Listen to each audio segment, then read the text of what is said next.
bike, providing an excellent opportunity to formulate a game plan. I was happy to rescue what I consider a significant moment of automotive history from the Shredder's jaws.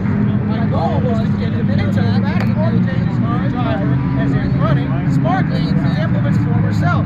Following revival properties, I enjoy a second as a consumed racer.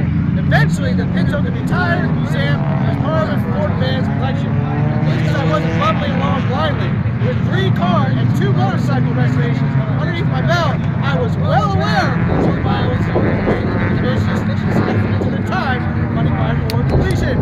My goal was running a car by spring at any reasonable cost.